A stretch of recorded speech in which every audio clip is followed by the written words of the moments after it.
Hello दोस्तों। दर्द भरी हिंदी कहानियाँ में आप सबका बहुत बहुत स्वागत है। आगे बढ़ने से पहले यदि आपको यह स्टोरी पसंद आए तो प्लीज़ वीडियो को लाइक करें, शेयर करें और हमारे चैनल को सब्सक्राइब करना ना भूलें। पापा, मुझे अपने कंधे पर बिठा लो ना। अब और नहीं चला जाता। अरे थोड़ी देर और चल लो ना। आगे की सड़क पार करते ही टैक्सी मिल जाएगी। क्यों पापा को तंग कर रहे हो? नहीं, मुझे पापा के कंधे पर बैठना है। अरे जाने दो, सच में इसके पैर थक गए होंगे। आजा, मैं अपने राजा बेटे को कंधे पर बैठा लेता हूँ। हाँ हाँ हाँ पापा, मम्मी समझती ही नहीं। देखो मेरे पाँव कितने छोटे हैं। पापा, आपके कंधे पर बैठ के बहुत मज़ा आता है। हंसते हुए श्रीवास्तव जी अब और कितनी देर तक अर्थी ऐसी पड़ी रहेगी? मोह का त्याग करिए, चलिए उठिए, अर्थी को कंधा दीजिए। जवान बेटे के मृत शरीर के सामने भूत बने बैठे श्रीवास्तव जी अपने बेटे के मृत शरीर को पथराई आंखों से देखे जा रहे थे। उनकी आंखों के सामने उनके बेटे का बचपन, उसकी शरारतें, उसका हंसना, उसकी तोतली बोली, उसका उनके कंधे पर बैठने की जिद, सभी कुछ किसी सिनेमा के पर्दे के समान चल रहा था। वह दुख की असीम अवस्था में मृत प्राय से अपने बेटे के चेहरे को बस देखे जा रहे थे। तभी किसी ने उनके कंधे को हाथों से हिलाते हुए यह बात कही। कंधा, उनकी जवान कांप सी गई। अर्थी, ऐसा लग रहा था जैसे उन्हें किसी गहरी नींद से जगा दिया गया हो। वे इन्हीं शब्दों को कांपती हुई आवाज में दोहराए जा रहे थे। हाँ अर्थी, श्रीवास्तव जी, आपका बेटा इस दुनिया में नहीं रहा। अब मोह का त्याग कीजिए, मृत शरीर को ज़्यादा देर तक नहीं रखा जा सकता। इसकी अंतिम यात्रा के लिए आपको कंधा तो देना ही होगा, शर्मा जी ने समझाते हुए कहा। अपने जवान इकलौते बेटे की मौत के दुख ने श्रीवास्तव जी को इस कदर तोड़ दिया था कि खड़े होने की कोशिश में वे लड़खड़ा से गए। उनके पैर कांप रहे थे, पर अभी तो उन्हें खुद को मजबूत करना था। मृत बेटे की अर्थी को कंधा देना था। वह कंधा जिस पर नन्हा कदम थक जाने पर उसकी सवारी के लिए मनुहार करता था। वह कंधा जिस पर चढ़कर वह खुशी से मचलने लगता था। उसे पूरी दुनिया में अपने पापा की कंधी सवारी भाती थी। मंदिर की घंटी छूनी हो तो पापा का कंधा, मम्मी की छिपाई चीज़ें उतारनी हो तो पापा का कंधा। और आज अंतिम यात्रा भी पापा के कंधे पर। बेटे को कंधा देने के लिए श्रीवास्तव जी को खुद को मजबूत करना ही था। श्रीवास्तव जी पूरी ताकत के साथ अपने लड़खड़ाते कदमों को संभालते हुए बेटे की अर्थी को कंधा देने के लिए उठ खड़े होते हैं। नवीन, उनका बेटा, उसकी उम्र अभी क्या थी? मात्र 29 वर्ष की ही तो थी। पिछले साल ही तो उसकी शादी हुई थी। विवाहित जीवन का साल भी पूरा नहीं हुआ और उसकी हार्ट अटैक से मृत्यु हो गई। अच्छा पढ़ा लिखा नौजवान था, अच्छी नौकरी थी, जिंदगी अच्छे से कट रही थी। परंतु अपनी मां के मृत्यु के बाद से ही नवीन चुपचाप रहने लगा था। श्रीवास्तव जी ने अपनी पत्नी की मृत्यु के बाद अपने बेटे नवीन की शादी करा दी थी। उन्हें लगा कि बेटे की शादी करा देने से घर की खोई हुई रौनक वापस लौट आएगी। बेटे की शादी की बात शर्मा जी ने उठाई थी और उन्होंने ही रिश्ता तय करवाया था। श्रीवास्तव जी के घर में शर्मा जी का अक्सर आना जाना होता था। श्रीवास्तव जी के घर से होकर जो रास्ता निकलता था, उसे थोड़ी सी दूरी पर जाकर एक गली थी। वहीं पर एक बड़ा सा धर्मशाला स्थित है। वही धर्मशाला शर्मा जी का अस्थायी निवास स्थान है। हाय रे, समय का लेखा देखो, नियति ने कैसा खेल रचा है। कहाँ तो बेटा बाप को कंधा देता, बाप को ही बेटे को कंधा देना पड़ रहा है। भीड़ में से किसी ने धीमे स्वर में यह बात कही तो किसी दूसरे ने कहा, हाँ सच में सब समय का लिखा है। तो किसी तीसरे ने कहा, अरे प्रकृति को ले ही जाना था तो इस बूढ़े बेचारे बाप को ले जाती। इसके जवान बेटे को ले जाकर उसने किस तरह का न्याय किया। वहाँ पर एकत्रित भीड़ ने अपने अपने तरीके से अपनी संवेदनाएं प्रकट की। उनमें से कुछ शमशान घाट की तरफ आरती के पीछे पीछे चल दिए और कुछ ने अपने घर का रास्ता नापा। बेटे का दाह संस्कार करने के बाद देर शाम जब श्रीवास्तव जी घर वापस पहुंचे तो घर की दहलीज पर पैर रखते ही उनके कानों में अपनी समधन की बातें सुनाई पड़ी। वह अपनी बेटी से कह रही थी, तुम्हारी पूरी जिंदगी अभी पड़ी है, तुम इसे अकेले कैसे काटोगी? जो होना था वह तो हो गया, अब तुम हमारे साथ वापस चलोगी। मैं तुम्हें यहाँ अकेली सिर्फ तुम्हारे ससुर की सेवा करने के लिए तो नहीं छोड़ सकती। अब तुम्हें केवल अपने भविष्य के विषय में सोचना चाहिए। कैसी बातें कर रही हो नीमा की माँ, यह वक्त है ऐसी बातें करने का? अभी तो उसके पति की चिता की अग्नि शांत भी नहीं हुई और तुम। समधी जी ने अपनी पत्नी को झिड़कते हुए कहा, तो क्या? अपनी बेटी को जिंदगी भर यहाँ रोने के लिए तो नहीं छोड़ सकती। उसकी पूरी जिंदगी पड़ी है। वह किसके सहारे यहाँ रहेगी? यहाँ लोगों ने तो अपनी जिंदगी जी ली है। अब यह सिर्फ यहाँ किसी की सेवा के लिए तो नहीं पड़े रहेगी। समधन ने बड़ी कठोरता से ये बातें कही। ये सारी बातें तुम्हें अभी करनी है। समधी जी क्रोधित होते हुए बोले, हाँ तो हमें कभी न कभी यह निर्णय तो लेना ही है। श्रीवास्तव जी के समधन ने अपने पति की बातों पर चिढ़ते हुए कहा। समधी समधन के बीच उठे इस विवाद को बढ़ता देख अपने आप को सहमित करते हुए श्रीवास्तव दास ने बड़े शांत भाव से कहा, मैं आपकी बातों से पूर्णतया सहमत हूँ समधन जी। मैं आपके विचारों का आदर करता हूँ। मैं भी नहीं चाहूँगा कि आपकी बेटी विधवा जीवन के कष्टों को भोगते हुए सिर्फ मेरी सेवा के लिए यहाँ पूरी जिंदगी पड़ी रहे। आप बड़े सम्मान के साथ अपनी बेटी को अपने साथ ले जाएं। उसे अपनी जिंदगी जीने का पूरा हक है। इतना कहते हुए उन्होंने अपने दोनों हाथ समधी समधन के आगे जोड़ दिए और उसके बाद श्रीवास्तव जी अपने बेटे के कमरे में चुपचाप आकर बैठ गए। सामने बेटे की तस्वीर के आगे दीपक जल रहा था और उस दीप के प्रकाश में उनके बेटे का मुस्कुराता चेहरा मानो उन्हें ही देख रहा था और कह रहा था, पापा मैं आपके साथ हूँ। सारी रात श्रीवास्तव जी बेटे की तस्वीर के पास ही बैठे रह गए। वहीं बैठे बैठे जाने कब उनकी आंख लग गई। सुबह उनकी आंखें खुली तो नीमा उनके सामने चाय की प्याली लिए खड़ी थी।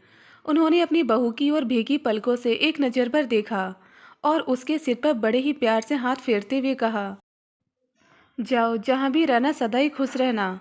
और उनकी आंखें झलक पड़ी। तभी उनकी बहू के पीछे खड़ी उनकी समधन आगे बढ़कर अपनी बेटी के हाथों से चाय की प्याली लेकर श्रीवास्तव जी को पकड़ाते हुए बोली, हम माँ बाप का क्या है? हमने तो अपनी ज़िंदगी जी ली है। हमारे बच्चे खुश रहने चाहिए। आपकी पीड़ा मैं अच्छे से समझती हूँ।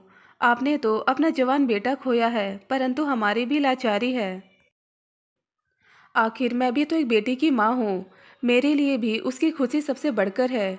परंतु उसके जीवन निर्वाह में मेरा मतलब है, उसके भविष्य को संवारने के लिए पैसों की भी तो ज़रूरत पड़ेगी ही।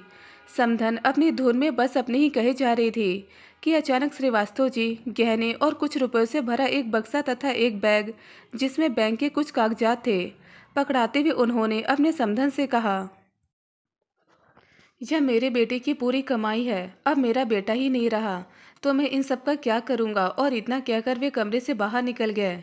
जाने से पहले नीमा अपने पीछे श्रीवास्तव जी की देखरेख के लिए अपनी चाची सास से पूछती है तो श्रीवास्तव जी के छोटे भाई की पत्नी यानी नीमा की चाची सास उसे भरोसा दिलाते हुए कहती है कि तुम इस बात की फिक्र मत करो, भले ही हम बंटवारे के बाद अलग रह रहे हैं, परंतु जहाँ इतने लोगों का खाना बनेगा वहाँ भाई जी के लिए भी 2 रोटी बनाना कोई मुश्किल काम नहीं। तुम इस बात की चिंता मत करो, हम सब यहाँ उनका ख्याल रखेंगे। नीमा अपनी चाची सास की इस बात पर भरोसा करके कि उसके पीछे उसके ससुर जी का ख्याल रखने के लिए उनके छोटे भाई का भरा पूरा परिवार है, अपनी माँ की जिद पर उनके साथ जाने के लिए राजी हो जाती है। मम्मी पापा यहाँ आओ। क्यों, क्या है? क्यों आवाज़ लगा रहा है? और आज सुबह सुबह कहाँ चला गया था? अरे मम्मी ये सारी बातें मैं बाद में बताऊँगा, पहले बताओ पापा कहाँ हैं? क्या हुआ, क्यों खोज रहे हो मुझे? आप दोनों अब अपनी अपनी आंखें बंद करें। कोई शरारत नहीं पापा, नो चीटिंग। ओके ओके चलो ठीक है, आराम से। पापा सामने सीढ़ी है, अब राइट मुड़कर 4 कदम, अब लेफ्ट। अब बस रुक जाइए आप दोनों। अब अपने अपने हाथ मुझे पकड़ा दीजिए और अब छूकर गेस कीजिए और बताइए कि क्या है। ड्रामेबाज कहीं का, सीधे सीधे नहीं बता सकता कि क्या है। अरे इतनी महंगी कार, इसकी क्या ज़रूरत थी? यह फिजूल खर्ची है। ज़रूरत कैसे नहीं थी पापा, यह तो आपका सपना था ना जाने कब से आप खरीदना चाह रहे थे इसे। मेरी तरफ से आप दोनों को शादी की सालगिरह पर गिफ्ट है। मैंने आप दोनों के लिए होटल में टेबल बुक करा दी है और पापा आज आप मम्मी को डेट पर लेकर जाओगे। श्रीवास्तव जी कैसे हैं आप? श्रीवास्तव जी जैसे गहन नींद से जागे। मैं इधर से निकल रहा था तो सोचा आपसे मिलकर आपका हालचाल पूछता चलूं। शर्मा जी ने कार के पास चुपचाप खड़े श्रीवास्तव जी के कंधे पर धीरे से अपना हाथ रखते हुए कहा, आइए चलिए अंदर चलकर बातें करते हैं। श्रीवास्तव जी ने धीरे से कहा। अंदर आकर दोनों ड्राइंग रूम में सोफे पर बैठ गए। श्रीवास्तव जी ने आवाज़ लगाकर किसी को पानी लाने के लिए कहा तो उनके छोटे भाई की पत्नी काजल उन दोनों के लिए पानी लेकर आ जाती है और पानी का गिलास उन दोनों को थमा देने के बाद वहां से निकलकर ड्राइंग रूम के दरवाजे के पीछे छिपकर उनकी बातें सुनने के लिए खड़ी रह जाती है। जो कुछ हुआ मुझे उसका सच में बहुत अफसोस है। आपकी बहू को अभी इतनी जल्दी घर छोड़कर नहीं जाना चाहिए था। आपके बेटे की मृत्यु का शोक भी ढंग से नहीं मना सकी और उनके माँ बाप उसे विदा करके ले गए। लेकिन हम सब कर भी क्या सकते हैं। हमारे जीवन में जो कुछ भी होता है सब कुदरत की मर्जी से ही होता है। आप इसे भी कुदरत की मर्जी समझिए, शायद इसमें ही सबका भला हो, शर्मा जी ने ढाढ़स बंधाने के अंदाज में कहा। कुदरत की यह कैसी मर्जी है, यह कैसा न्याय है उसका कि इस उम्र में जवान बेटे को मुखाग्नि देने पड़े। और श्रीवास्तव जी फूट फूट कर रोने लगे। सब अपना अपना कर्म है, मनुष्य तो कर्म से बंधा है। जाने कौन से कर्म का फल कब भोगना पड़ जाए। पिछले जन्म के कर्मों का फल भी इसी जीवन में भोगना पड़ता है। मनुष्य तो कर्म से बंधा हुआ है। हमें बस अच्छे कर्म करने चाहिए, बाकी कर्म फल तो बस कुदरत के हाथ में है। शर्मा जी ने उपदेश देते हुए कहा, मैंने तो पूरी जिंदगी किसी के लिए कभी भी कुछ बुरा नहीं किया, फिर यह किस कर्म का फल हमें मिला। अब तो प्रकृति से ही प्रार्थना है कि वह मुझे भी मुक्ति दे दे। श्रीवास्तव जी ने तड़पते हुए कहा, जीवन मरण अपने हाथ में नहीं है श्रीवास्तव जी। हम सब ऊपर प्रकृति की कठपुतली है। वह जब जिसे जैसा चाहे नचा दे और मुक्ति दो, बस दान पुण्य करने से ही मिलेगी। श्रीवास्तव जी, आपसे एक अनुरोध है, धर्मशाला के बगल की जो आपकी ज़मीन है उस ज़मीन को आप धर्मशाला को दान कर दीजिए। अपनी बाकी बची हुई जिंदगी को दान पुण्य जैसे कामों में लगाएं। मरने के बाद कुछ भी साथ नहीं जाने वाला। बुढ़ापा पके हुए आम की तरह होता है, कब टपक जाए पता नहीं, परंतु जब तक सांस चल रही है दान पुण्य के कार्य में अपने आप को लगा दीजिए।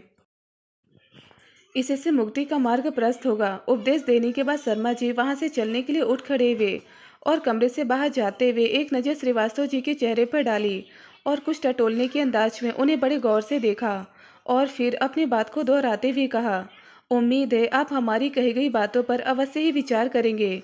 दान पुण्य के कार्य में विलंब सही नहीं है। शर्मा जी की बातों को सुनने के बाद काजल चिढ़ जाती है। अपने पति के पास जाकर उसे सारी बातें बताते हुए कहती है, भाई जी का दिमाग खराब हो गया है। वे शर्मा जी के बहकावे में आकर जमीन धर्मशाला को दान करने जा रहे हैं। कल को ऐसा ना हो कि वे अपने हिस्से का घर भी दान कर दे। अरे दान ही करना है तो हमारे नाम कर दे। उनके अच्छे बुरे वक्त में हम ही काम आने वाले हैं। ऐसे कैसे दान कर देंगे जमीन? बंटवारे के बाद वह जमीन भले ही उनके नाम हुई हो, परंतु है तो हमारी पुश्तैनी जमीन। भैया अकेले इतना बड़ा निर्णय कैसे ले सकते हैं? श्रीवास्तव जी के भाई ने गुस्से में यह बात थोड़ी जोर से कही, जिसे श्रीवास्तव जी ने सुन लिया, परंतु फिर भी चुप रहे। आप क्यों चिंता कर रहे हैं? बुढ़ापे में इनका दिमाग खराब हो गया है। इनके पैर तो अब कब्र में लटके हुए हैं।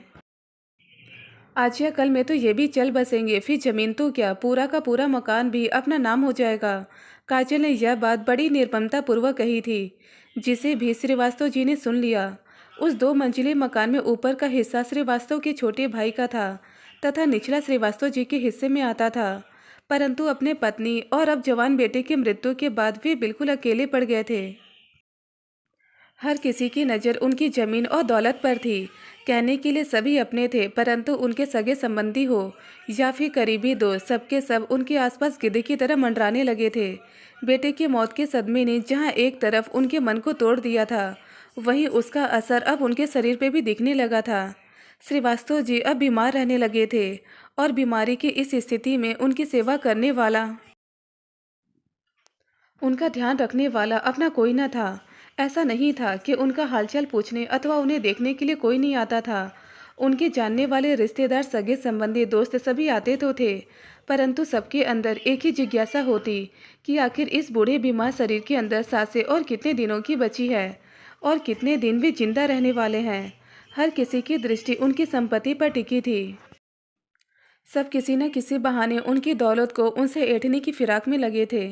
श्रीवास्तव जी पिछले हफ्ते से बुखार में थे, परंतु उन्हें 2 वक्त का निवाला भी ठीक से बनाकर खिलाने वाला कोई न था। उनके छोटे भाई की पत्नी पूरे दिन में एक आध बार उन्हें देखने आ जाती थी, परंतु हालचाल पूछने अथवा उन्हें देखने के पीछे का उद्देश्य सिर्फ इतना सा था कि आखिरी सांस लेने में उन्हें अब और कितने सेकंड लगने वाले हैं। और इधर श्रीवास्तव जी भी जीवन जीने की अपनी चाहत को खोते जा रहे थे। सारे समय उनका अपने लिए प्रकृति से बस एक ही फरियाद होती कि हे प्रकृति, अब जीवन के इस मोह माया के बंधन से मुक्ति जल्द से जल्द दे दो। अपने जिंदा रहने का उन्हें कोई उद्देश्य नजर नहीं आता था। जिंदगी अब उन्हें बोझ के समान लग रही थी। शर्मा जी ने भी जब सुना कि श्रीवास्तव जी ने बिस्तर पकड़ लिया है तो एक दिन आकर जमीन दान करने की बात फिर से याद दिला गए और साथ ही यह भी बता दिया कि यही वक्त है दान करके अपने कर्मों का सुधार कर ले, क्योंकि यही कर्म उनके मरणोपरांत उनके साथ उस लोक में जाने वाला है। बाकी सभी धन दौलत तो यही छूट जाएगी। जीवन चक्र से मुक्ति का यही एक सरल उपाय है। और एक बार फिर से शर्मा जी अपना उपदेश, अपना ज्ञान श्रीवास्तव जी को इस आस में पिलाए थे कि शायद जो बातें उन्हें अब तक समझ नहीं आई थी वे अब मौत को दरवाजे पर आता देख समझ में आ जाए। एक दिन सुबह सुबह श्रीवास्तव जी बिस्तर पर लेटे हुए थे। प्यास से उनका गला सूखा जा रहा था। शरीर में इतनी ताकत भी नहीं बची थी कि उठकर खुद के लिए पानी ला सके। भाई तथा उसकी पत्नी को भी कई आवाज़ लगा चुके थे कि कोई उन्हें एक गिलास पानी लाकर कम से कम दे देता, परंतु पानी देना तो दूर, कोई उनके पास तक न फटकता।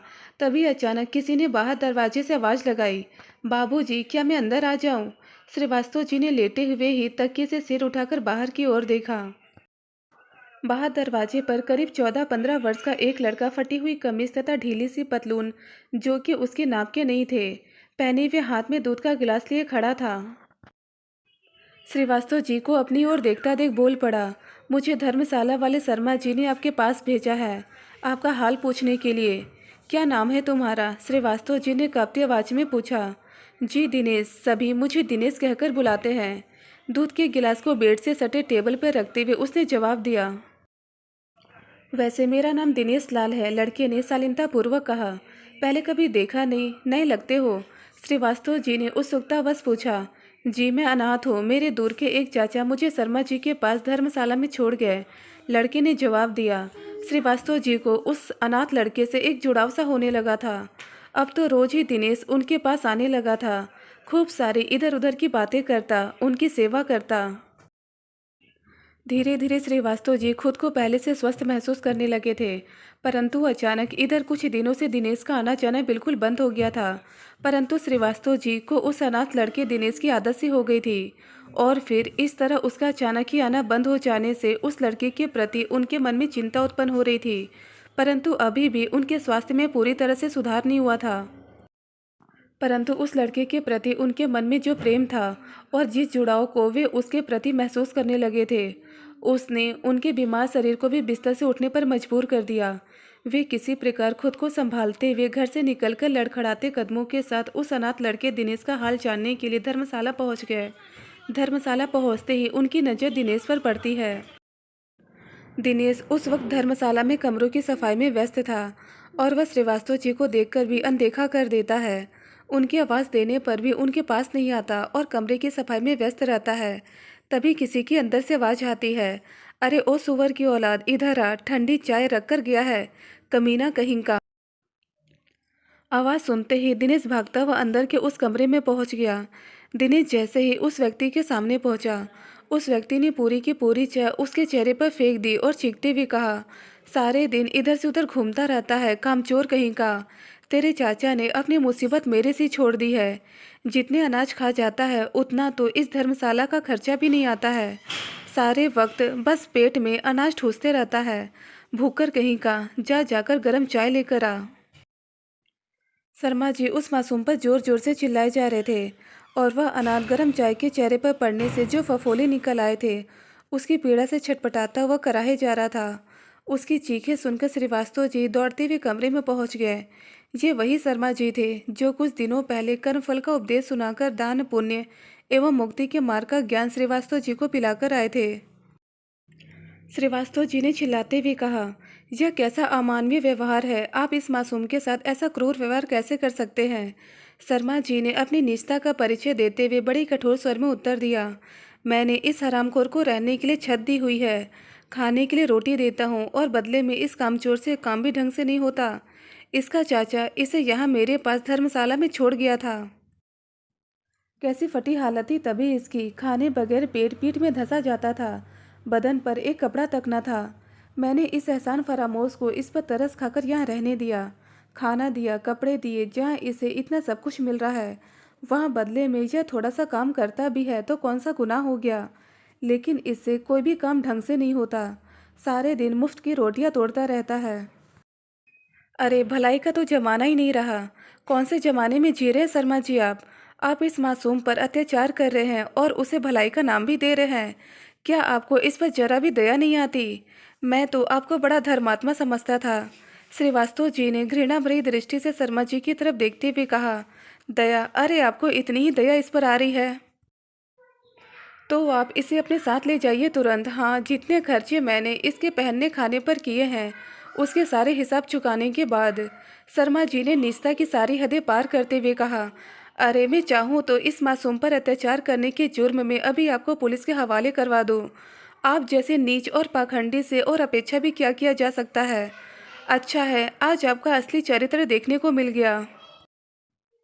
इस अनाथ के यहाँ रहने खाने पर आपके जो भी खर्चे हुए हैं वह सब चुकता कर दूंगा, परंतु वास्य दान के नाम पर आपके धर्मशाला को फूटी कौड़ी नहीं मिलेगी। मेरी जो भी जमीन जायदाद है वह सभी कुछ मैं अपने मृत बेटे की बहू के नाम कर दूंगा।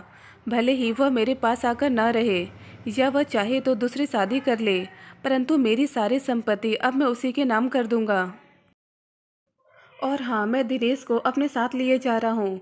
इतना कह के श्रीवास्तव जी दिनेश को अपने साथ लेकर वहाँ से निकल पड़ते हैं। घर पहुँचने पर श्रीवास्तव जी अपनी बहू और अपने समधी को घर पर उनकी प्रतीक्षा में बैठे हुए पाते हैं। उनके आने का कारण पूछने पर समधी जी उनके आगे हाथ जोड़ते हुए बोलते हैं, अपने किए पर बहुत शर्मिंदा हूँ।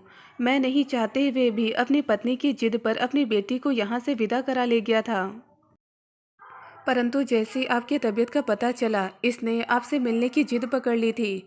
मैं उस वक्त शहर में था नहीं, जैसे ही पहुंचा हूं इसे अपने साथ लेकर यहां आ गया। समधी जी ने बड़ी विनम्रता से यह बात कही। अब आपकी तबीयत कैसी है पापा? बहू नीमा ने रोमांचे स्वर में पूछा। मैं अब बिल्कुल ठीक हूँ। दिनेश के रूप में मुझे जीने का एक नया मकसद जो मिल गया है। और फिर श्रीवास्तव जी ने दिनेश की ओर इशारा करते हुए उसके विषय में सारी बातें बताई। और फिर जैसे उन्हें कुछ याद आ गया हो एकदम से उठकर अपने कमरे में चले जाते हैं और फिर कुछ देर बाद कमरे से बाहर निकलकर आते हैं तो उनके हाथों में ज़मीन जायदाद के कागजात होते हैं जिन्हें वे अपनी बहू को सौंपना चाहते हैं। परंतु नीमा उन्हें लेने से मना करते हुए कहती है, पापा, मुझ में इतनी सामर्थ्य है कि मैं अपने पैरों पर खड़ी हो सकूं। आप इसे अपने पास रखिए और इसे दिनेश की शिक्षा दीक्षा में खर्च कीजिए। परंतु हाँ, मैं आपसे मिलने, आपका हालचाल पूछने जहाँ भी रहूँगी वहाँ से अक्सर आती रहूँगी। दिनेश के रूप में मानो जैसे उन्हें उनका बेटा नवीन मिल गया था। उन्हें जीने का एक नया बहाना मिल गया था। बेटे को खोकर जिस मानसिक पीड़ा कष्ट से वे ग्रसित हो चुके थे, जिंदा रहने की जिस इच्छा को पूरी तरह से खो चुके थे, इस अनजान रिश्ते के बंधन ने उन्हें अब उस मानसिक पीड़ा एवं कष्ट से मुक्ति दिला दी थी। दिनेश के रूप में उन्हें जीवन को जीने का एक नया उद्देश्य मिल गया था।